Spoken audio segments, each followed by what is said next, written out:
Let's get going. So thanks again for joining our webinar this afternoon. It's always so exciting with spring and the release of MDI data. It's always a really happy time of year for us at HELP, like Christmas in May, maybe. And so my name is Maddie Stenrath. I'm the Core Projects Director at HELP. And I've been at HELP for 10 years now, so I've seen lots of familiar names, but also some new names as well. So nice to see everyone. And just introducing the other helpers in the room, Merritt Gilbert is familiar to many of you on the MDI project, and Amanda Chow just joined last year. She's been helping out on the data collection team as well. And Kate Bume is from the HELP Knowledge to Action team. So we made this just a meeting format. We want to keep it really informal. So many of you are so familiar with the MDI data, but we just wanted to share some of the changes with the questionnaire and the reports this year, and just get that opportunity to connect here if you have any questions or feedback from how everything went this year. So let's keep it informal. The chat, go ahead and chat. If you're chatting, everyone in the meeting will see it. Of course, you can just direct message us as well, and Merritt will be monitoring the chat. And go ahead, put up your hand, even just unmute yourself and jump in. We don't need to be so formal today.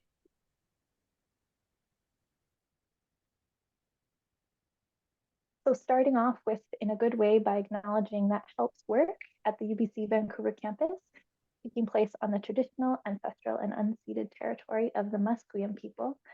And this photo on the slide is of the reconciliation pole on UBC campus, which was carved by Haida hereditary chief Idanzu, and it was raised in a ceremony at UBC in 2017, which I was actually really fortunate enough to be able to attend that ceremony 6 years ago. So worth a visit if you're ever on the UBC campus. So our plan for today, right there. Our plan for today is to take the opportunity, now that the reports are released, we wanted to walk through some of the new MDI questions, how they look on the reports, some of the changes that are new this year, and of course take that opportunity to check in with you, hear of any questions or feedback that you have. And Kate, in the second half, will go into some of the resources that we have that you might be familiar with, but just a good refresh, and then a couple of new resources as well.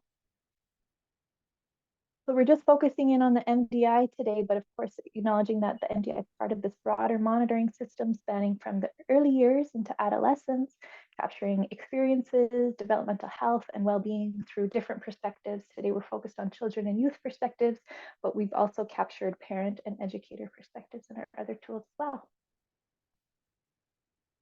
So where are we at? We've released the school and school district reports through the EMDI. We've changed our process a little bit, as you'll see if you've been on the project for a few years. So the school district reports were a little earlier now that we have a bit of a different process. So I hope that's a welcome change. And so you'll be able to get them through the EMDI system. And Merritt has sent out instructions on how to access the reports and share them out with your principal and educators in the system. And if you have any questions or need to add people for access, just email that MDI email and we'll get back to you really quickly. And then the school district reports are also now on the HELP website. So for that external audience, this took a bit longer to get them on the website, and we didn't want to hold up the access on your end. So that's why they're a little bit of a delayed release there. But that newsletter went out today announcing it. If you didn't receive the newsletter, I encourage you to sign up to access that newsletter on the HELP website. It comes out around once a month, just with some interesting project updates, new research highlights, just some fun news from HELP every month. And what's new this year is that the maps and the community or neighborhood data, which used to be part of those reports, are now being put into a new MDI data dashboard, which we're really excited and working hard on now that the other reports are out. Hoping to release that in the summer of 2023, so stay tuned. And the invitations for MDI participation for the next year, really similar information to what you've seen in the past. Those have also been circulated. So let us know if you haven't received that invite, and we'll be sure to follow up with you.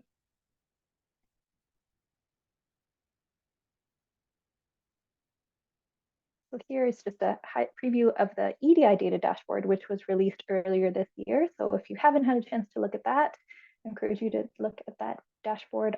Lots of information for school districts and communities there, and is the MDI dashboard will look really similar, so you can start to get familiar with what to expect for the MDI.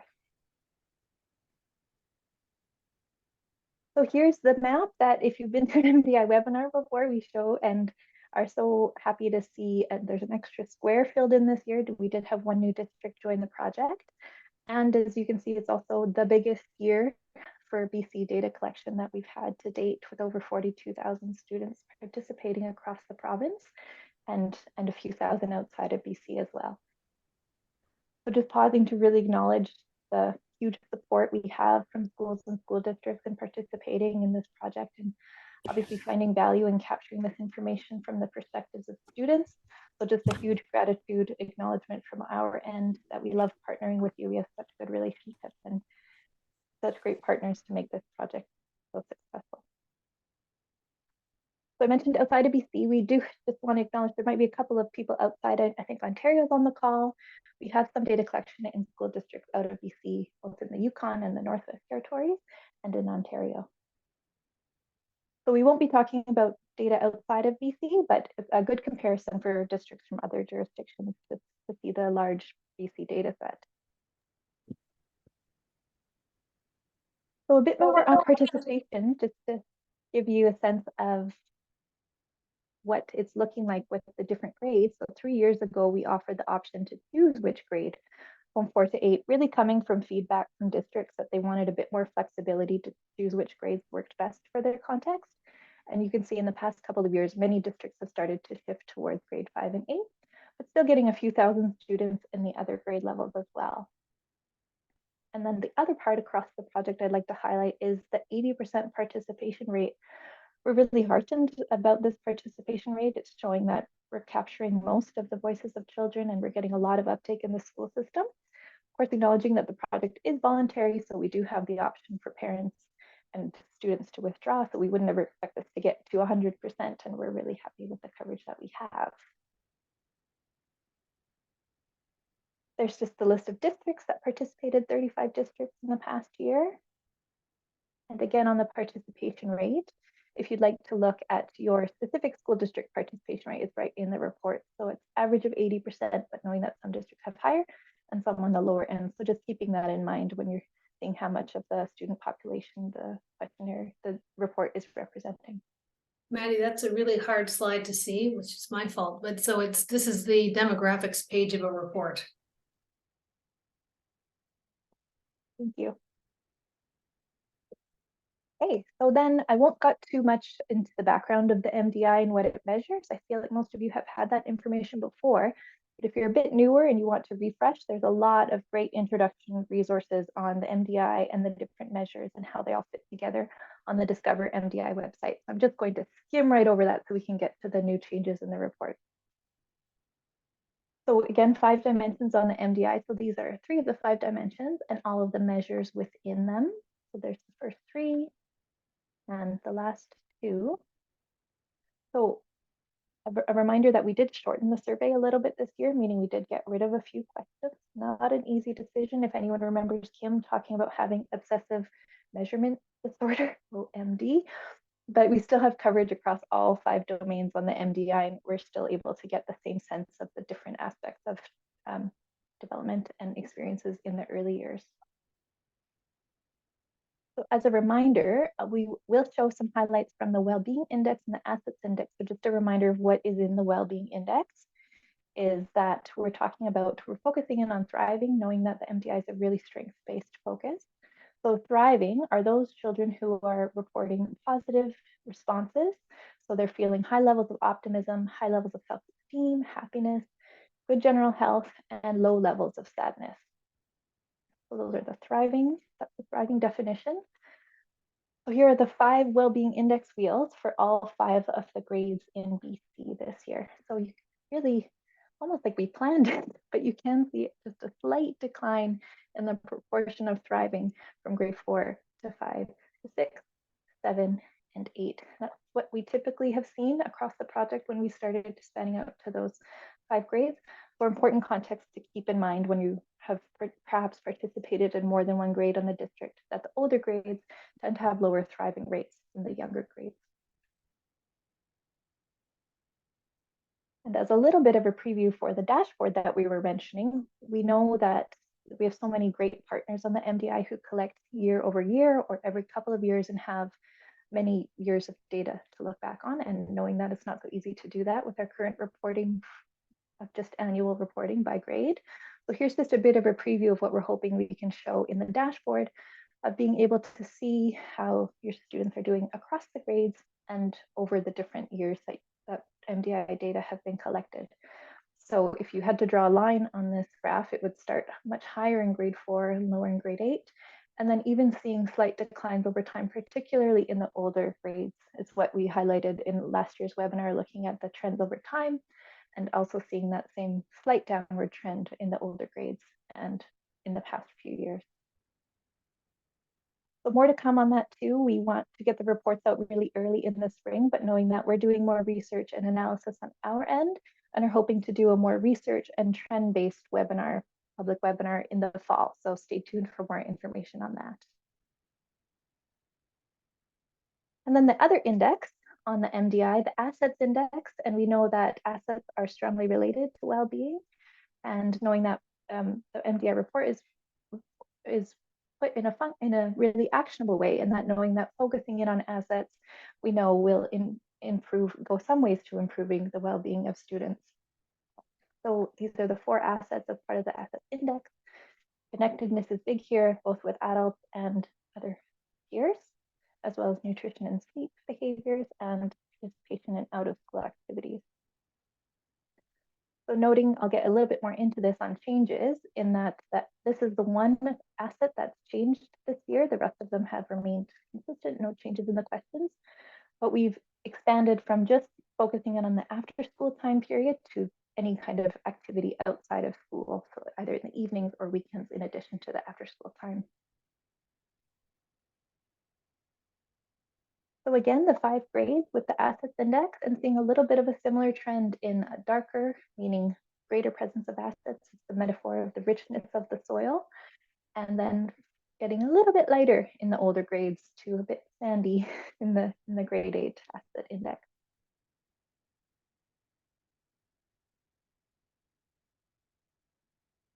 Okay, so then a bit more on the changes to the MDI.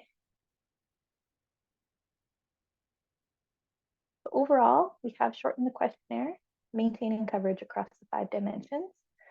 And then of course we added a few questions as well of we want the MDI to really be current and capture the emerging topics of interest for schools and communities, but also wanting to maintain comparability over time. So we tried to balance both of those factors in editing the MDI and refreshing it this year. So an easy one to cover is we added wake up time. So in the past, we've asked what time students go to sleep during the weekdays. And we've also asked about what time they wake up so that we can do some analyses to figure out approximately how many hours of sleep the students are getting, knowing that sleep is such a critical piece to well-being and being able to learn and play. Bit of a summary on the out of school section, which is probably where you'll see the most changes for those long-time MDI participants. So again, we just mentioned that we broadened the time frame around from not just after school to evenings and weekends as well. So this is what it looks like for the main components of the out of school section. So previously organized activities, we only asked about the number of days after school, but now it's the number of days in a week, but the same types of organized activities. So those haven't changed. For unstructured activities, we used to ask about the number of hours they participated after school. These are activities such as reading, homework, and now we're asking about just the number of hours per day. We added a couple of new options as well, so participation in religious activities and cultural activities. The screen time questions mostly aren't new. They were previously part of the unstructured activities as well. And we've made the same kind of change. So not focused on the after school period, but the number of hours per day. We know that screen time is a really hot topic and a real issue for many schools and families trying to manage screen time, especially in this pandemic recovery period. And we added a new question around social media specifically, but just for the older ages, as it's not so appropriate to ask for the younger ages. The wishes, we've changed from a pure open-ended text box, knowing that we have collected quite a few wishes in the past, and we use that data to inform a check all that apply option for the wishes question. And for the where do we go after school, we've changed that from, we've actually kept that one for those people who still want a bit of a focus on specifically that after school period. There is that question and it's the same as in previous years, although we did add one new place of a library in the after school period. So I'll show a little bit of what this is looking like for the out of school activities. So again, we asked the same types of activities, but we asked about whether they are, how many times a week they're participating. So 7 or more a week doesn't necessarily mean you're doing an activity every day. And it could also be, it doesn't necessarily mean you're doing 7 different activities. It could be doing soccer a couple times a week, music lessons a couple times a week, just adding up all of those different activities in a week. So here's what that information looks like across the different grades. So from 4 to 8, seeing the number of activities per week.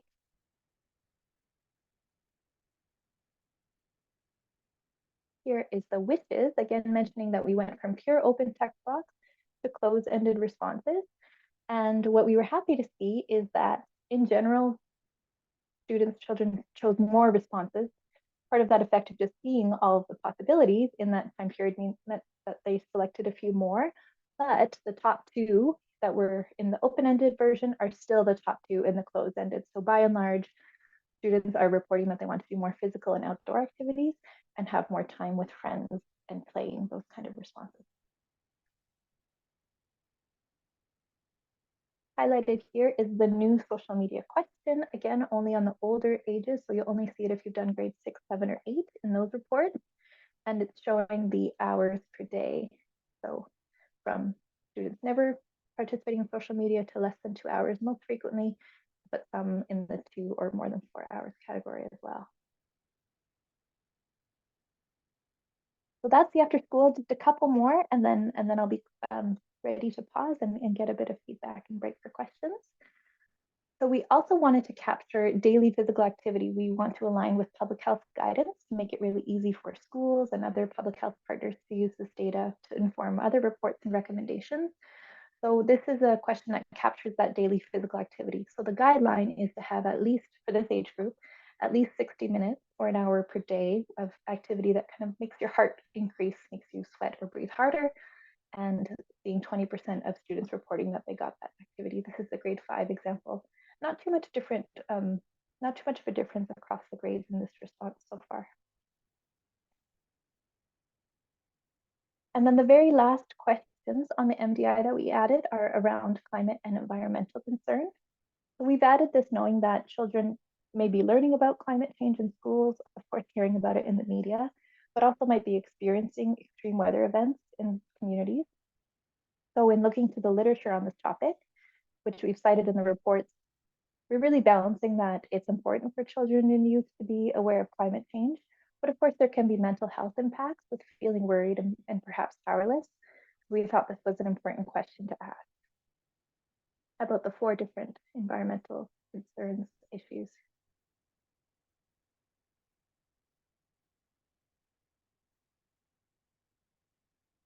Okay, so I'll pause there. We're hoping to hear if there's any clarifying questions about the new questions or the report. If there are any reflections from MDI administration, we would love to know if anyone was directly involved in administration. Did you notice it being shorter at all? Or really hope we've heard the concerns on length, and we're so curious to know whether they were addressed at all through this revision. So just open it up if you want to put anything in the chat or raise your hand and unmute, go for it. I'll offer a comment that it was our first time doing it within the secondary context. So we had done it previously in grades 4 and 7 and shifted to 5 and 8. And the feedback from the secondary folks was very positive. Found it very easy to implement and so easily fit within the context of one classroom. And like in a world of, I was going to say millions, but that would be an exaggeration. Singles or dozens of assessments in a year. It was good to hear that this one didn't break any of my social capital with my administrative colleagues in schools. So that was positive. Thank you, Jeremy. That's really helpful to hear. I want to add too, I really like how there's questions in there about environmental issues, because I think that that's something significant that our students have concern over. So it was really interesting. We did it, at least at the school that I'm in, with grades 4 and 8, and to see what exactly they're concerned about. I think that's really valuable to add that information in there. So thanks for that. Okay, well, let's hand it over to you, Kate, and we'll have more time for questions at the end as well. Yeah, sure. Okay, I'm going to share my screen now. Hoping you can all see that. I'm just going to rely on my colleagues here to let me know if there's a hand up or what have you. So hello, everybody. My name is Kate, and I'm part of the Knowledge to Action team here at HELP, as Maddie mentioned. So I'm just going to speak about some tips to explore your MDI data. But I think on this call, we certainly have some expertise, school districts that have been working with data, not just MDI, but all of our data sets. And so I, again, encourage you to please unmute, chime in anytime you like, add some things in the chat, or just share. So Maddie mentioned that those of you with access to the MDI system will have received your reports and hopefully have been scrolling through them. We've also posted the school district level reports for BC on the HELP website. Just a reminder that only the school district level reports are available publicly, so not school level. And you can find those MDI reports on our website by going into reports and then searching by location. And you'll also see there any other data that your school district has that's publicly available. We now also just put up some Czech Childhood Experiences questionnaire reports that were for any district that participated in data collection this fall 2022. So you can take a look.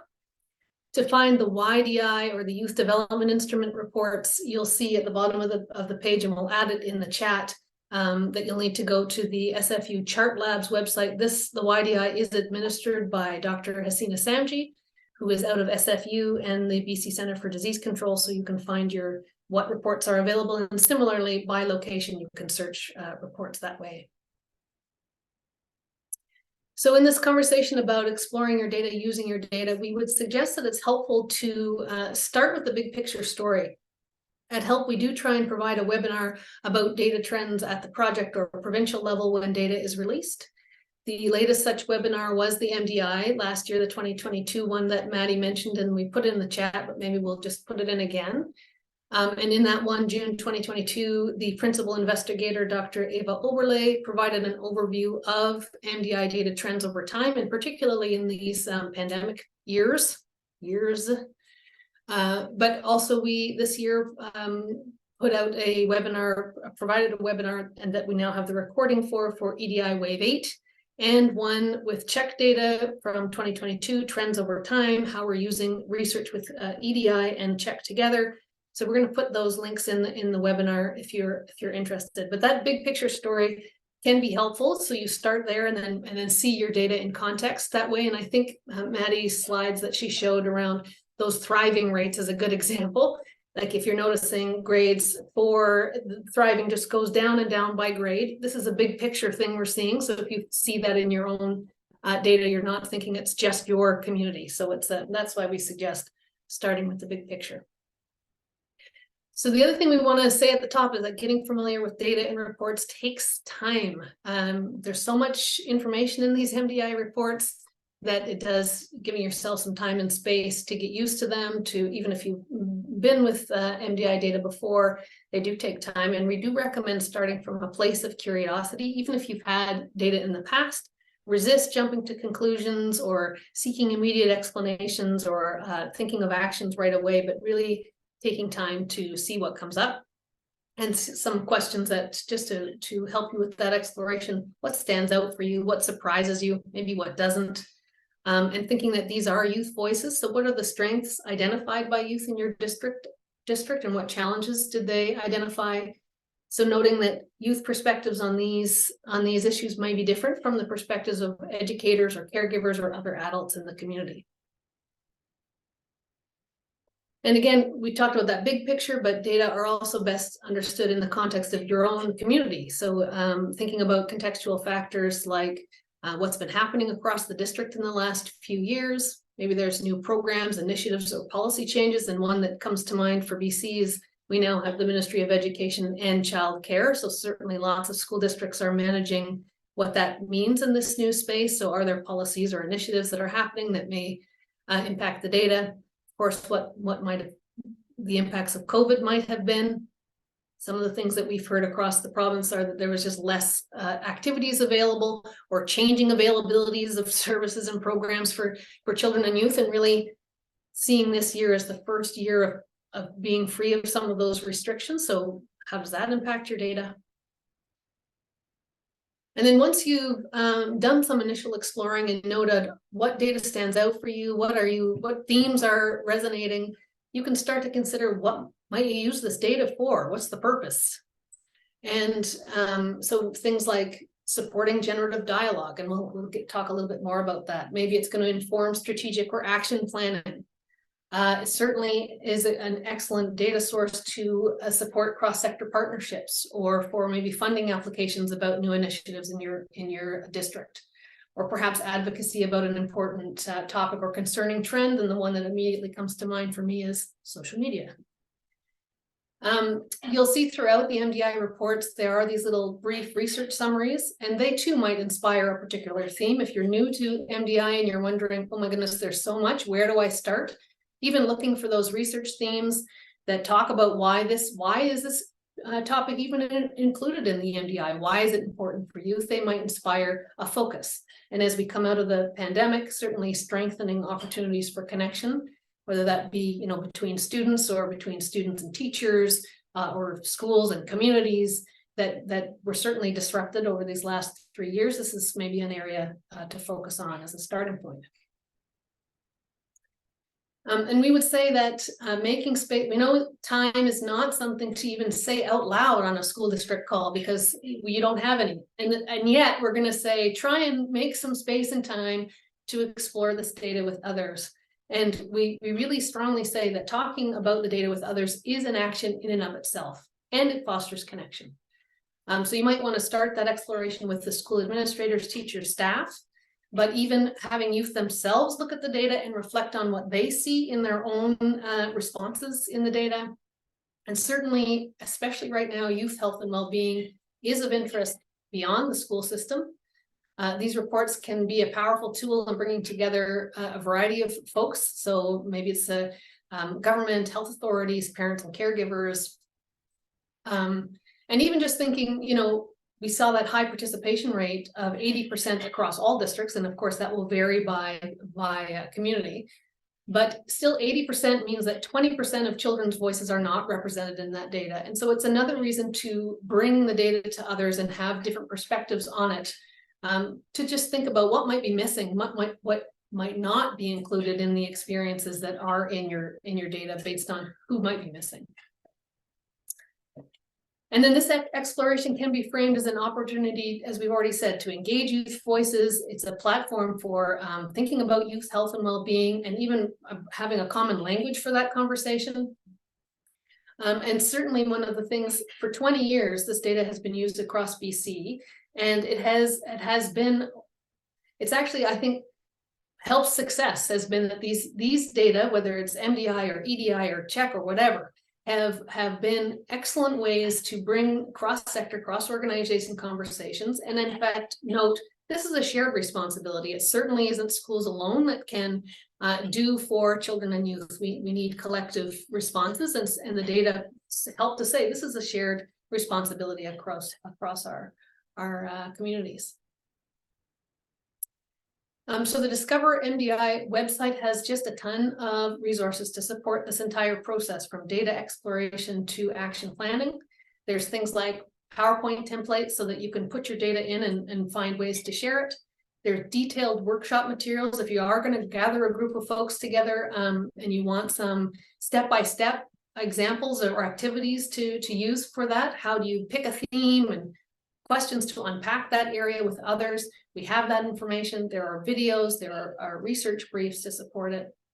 And there's even materials that can support working with children to think about their data. So maybe that's a focus group, maybe it's in classroom lesson plans. And these materials can support teachers, administrators, or other adults to review data with youth. But we have also heard about school districts that coach older youth to learn about the data, and then have those older youth facilitate conversations with younger grades about their data. So maybe it's your grade 10s having a conversation with your grade 8s to unpack that data and think together as a group of youth. And we've got the tips to do that. And then we're going to put those in the chat. And then thinking of areas, this moving data to action can be intimidating for sure. And we would again say, thinking about what areas do you have influence over, what are you already working on? And there's certainly a ton of places where MDI can fit very nicely with what school systems are focused on or required to focus on in many ways. So whether that's mental health in schools programs, or how it's built into the curriculum or competency side of things, through social and emotional learning, maybe you're doing something around mental health literacy or trauma-informed practice, or you're wanting to advocate for that kind of mental health promotion supports. This data can support that. Looking to what's already laid out in your assessment frameworks or district strategic plans, or if you're in the process of doing those or updating those, this data can be very useful for that. The data fits with many of the topics covered by Healthy Schools BC. Lots of community networks or coalitions may be working on that you're part of already, maybe working on plans, and this data could fit nicely there. And on Discover MDI, we have resources to help you, so that explicitly tell you about what you mean there's an alignment between MDI and mental health in school. So look to Discover to see examples of what questions to look for, or how you might use the data to align with what's already going on. And then HELP recently hosted 2 webinars with Dr. Kim Schoner-Reichel, who's former HELP director. Probably many of you on the call would know her, international SEL expert, and her SEL lab collaborators provided 2 webinars on the state of SEL, but also specifically highlighting the strength that BC has as a leader in this area, having embedded it in the curriculum and in the competencies. And so we're going to add the link to those webinars if you're interested to see what she had to say. And also they provided a bunch of resources that include a kind of research brief about the state of SEL in BC and some latest research in this area, along with parent and caregiver resources that explain what is SEL and provide some examples for how parents and caregivers themselves can support children's social and emotional development, and they're available in 11 languages. So again, we'll add that to the chat. Another resource for school districts, if you're focused on mental health promotion or you want to be, BC Children's Kelty Mental Health Resource Center has a lot of useful resources for folks working in this area, and in fact have staff that can just talk you through it. I don't know where to start, or I want to use my data. They're quite familiar with all of the monitoring system tool data. So if you're looking for some resources or support, they might be a good one to check out. So I'm almost done, but we do a couple more things around actual impact. And so we ask school districts to collect data in partnership with us in the hopes that the data is useful to you. But we also want you to know that the data is used widely, not wildly, hopefully not wildly, but widely. And we say on our website that it's woven into the fabric of BC, and it really is true. MDI data are not MDI, but EDI, all of our monitoring system data are actively used by multiple organizations, policymakers across the province. It's EDI data in particular, but has been woven into things like the childcare initiatives, BC Poverty Reduction Strategy, the Pathway to Hope mental health strategy document. It certainly is informing some of that move toward universal childcare in the province. So just and of course, EDI and MDI data have been used by school districts to good effect, but also across the province for now decades, a decade or more, to advocate for services and programs and supports for children and family, and to bring people together to think about that collective responsibility. And we couldn't do any of that work, and those communities couldn't do that work, and those policymakers without you on the call helping us to collect that data. So a moment just to say thank you, thank you.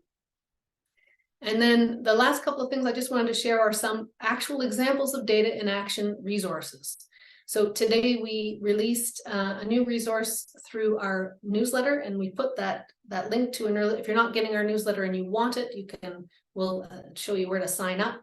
But today we released a new resource, community profile of Revelstoke in this case. Revelstoke's been using monitoring system data across all of the tools for over 20 years.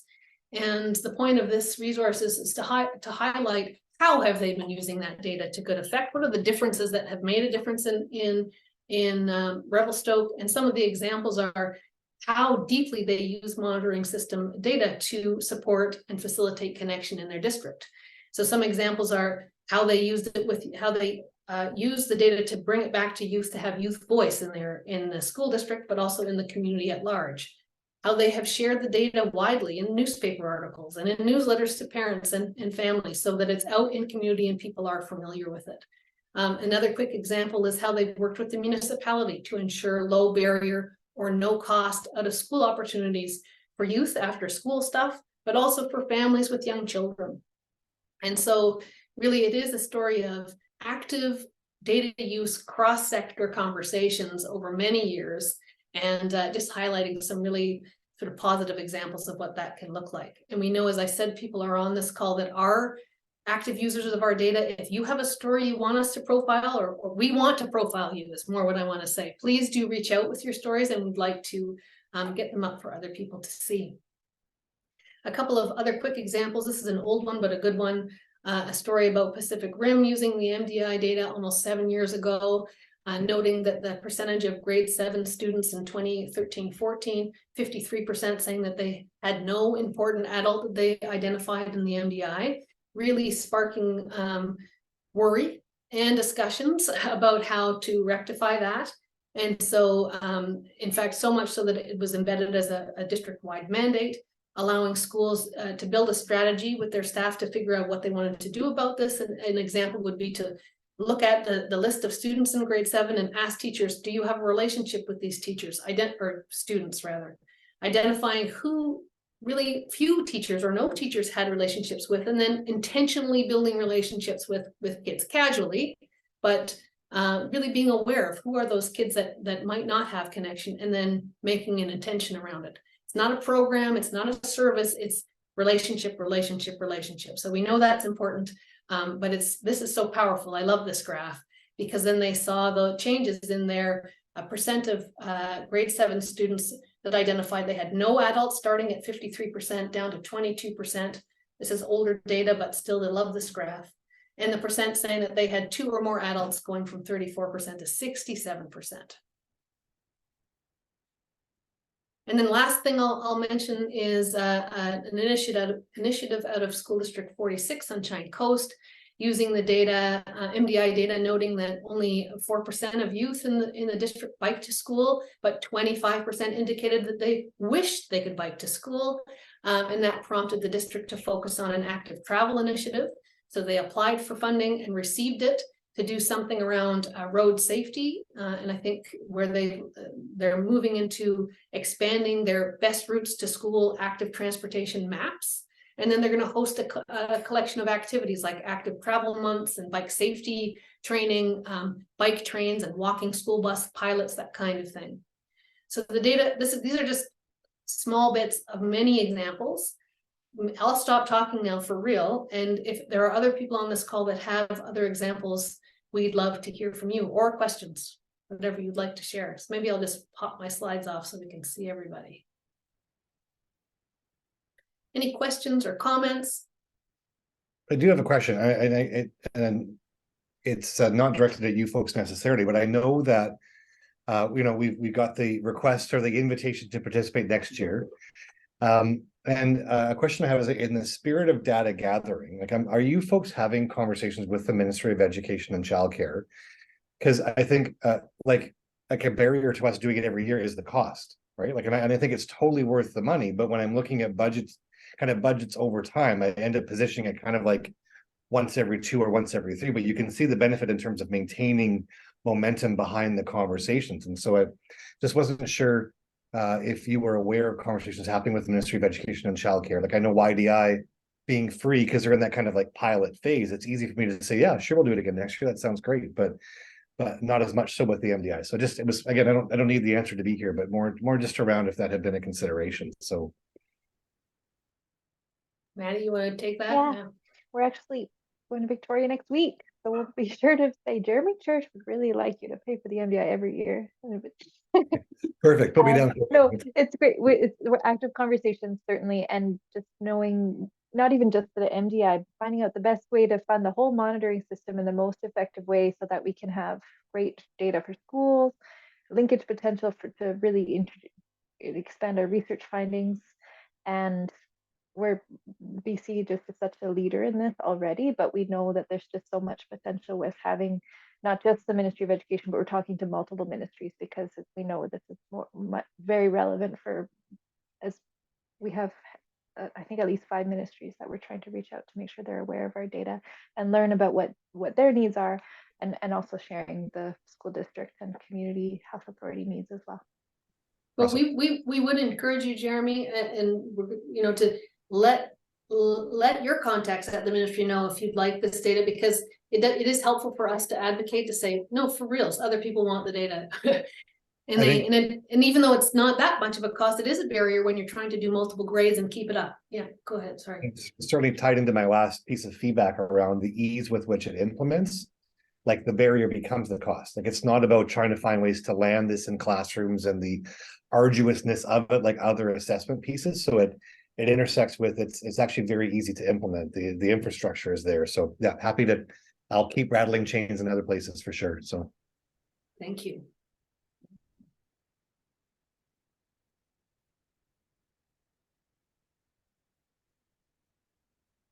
Any other comments? Stories of using data? I did have one. Our original year using the data, they did it, they were able to pull it geographically. Is that something that you folks do anymore, or not, like by neighborhood, where we can kind of pull parts so you're not kind of going school specific but neighborhood specific? Is that something that is doable or not? Yes, so that's used to be part of our annual reporting, but now we're going to put it on the dashboard. So it'll look really similar. I'm sure you've been on the EDI dashboard. So seeing the map and having both the school district aggregation and then the neighborhood aggregation. So stay tuned. And then over 5 years, if you're depending on when your school district participated, so you can really play live with the maps and with the grades and over time.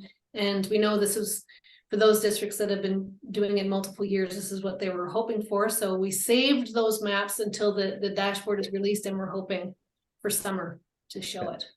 Thank you.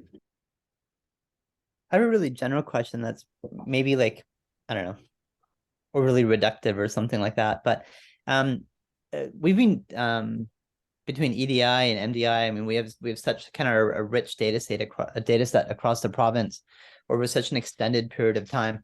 Has there been kind of work done that looks at things like how like specific factors might link up with things like graduation rates, or I don't know, health outcomes or something? I remember years and years ago when this was all kind of first coming out, there was a lot of talk about kind of this data bridge where folks from different ministries could come together and link up things like pen data and health data and look at outcomes and patterns. It's something I feel kind of ignorant about. I think from a school district perspective, we're always just so focused on the tangible, like here's what we got, what can we do with it this year? But just in terms of that bigger picture, is there a place to go to look for that kind of stuff? Or Yes, do you want to take that one, Kate, or do you want me to start? Yeah, you can start on. Yeah, sure. Anyway. So yes, there is a big, more research focused component with the linkage and government as well, with the ability to link the external data sets as well as within help data sets. So there are a number of projects that we've published on, and a number in the works right now.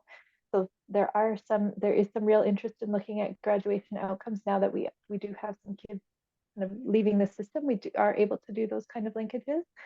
And there's been some interesting linkage recently around early childhood and middle childhood for the focus on mental health outcomes. We could share some links to that. So maybe Kate can speak a bit more about where to find that. But short answer is yes, there is a lot of that happening, and it's more in the literature, but we definitely want to make sure that that's available to you as well, because that's the whole knowledge to action focus.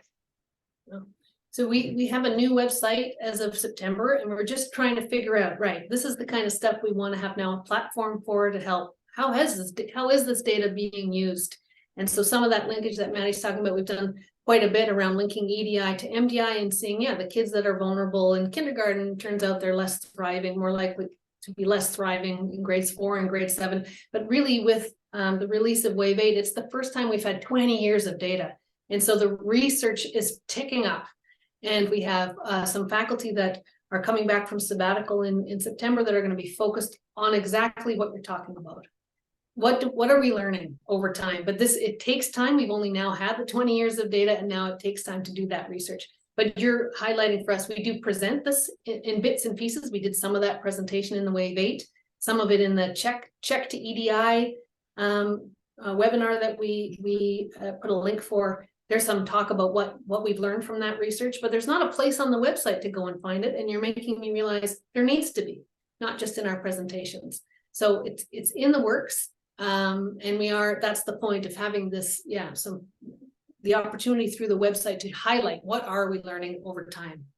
So, and probably more to share even as close as the fall in terms of the MDI trends and some of the research coming out of the MDI, linking it to SES, socioeconomic status, what are we learning there? And then actually across our tools in terms of SES, that's a theme we're really trying to unpack. But there's more to come for sure. Great, thank you. Yeah. Jeremy, go ahead. Yeah, and in terms of that kind of correlating or aggregating other data, I was thinking about all of the research that Kim and others have done around the connection between the well-being of the adults within schools and the well-being of the kids within those schools as well. And so as we talked with my SEL team a bit around using our recent engagement survey data of our adults to look at correlations between kids reporting of connections to adults and buildings and the reporting of adults to connections to each other. But I was just thinking about kind of that important intersection around school culture and the benefit to kids within it. And, you know, kind of at one point I had facetiously kind of asked, like, when are you guys going to do the ADI, like the adult development instrument? But it had made me wonder around that connection back to the adults within those school environments that are holding those kids during that time. And I know that this is not intended to be school alone, it's experiences across, but it made me feel like there was a research project waiting to happen there around that school culture piece. So I'm not expecting you to kind of have it in the works, but it just made me think about all the data that's coming. So great. Well, Aoife Oberle is the PI of the MDI, and she does have a keen interest and has done a little bit of discussed with a couple of districts on interest in this. So I would certainly connect you with her if you're interested in learning more about that. And you might not be surprised to know that Kim still talks about the ADI. So we'll see what comes of that, because we still do have a connection with Kim, and she does have a research lab now in Chicago. So awesome. Stay tuned. There'll be more to come there for sure. Right, thank you. You know, while we've been talking about this data for so many years, it takes time to have enough data to now really dig into it, and now we really do. So if you are digging into your own data in your school districts and you want to talk it through, please reach out, because maybe if you're doing your own kind of surveys and you're wondering, I mean, we'd be happy to talk to you more. Okay, well, maybe we'll stop there and we'll just sort of linger for a few minutes if anyone wants to hang on and ask another kind of more individual question. That's great. But if there's no other sort of general questions or comments, okay, great. Well, thank you for taking the time at the end of your school days to come. Great. Thank you. Thank you. Thank you. Great to see everyone. Thank Thanks. you.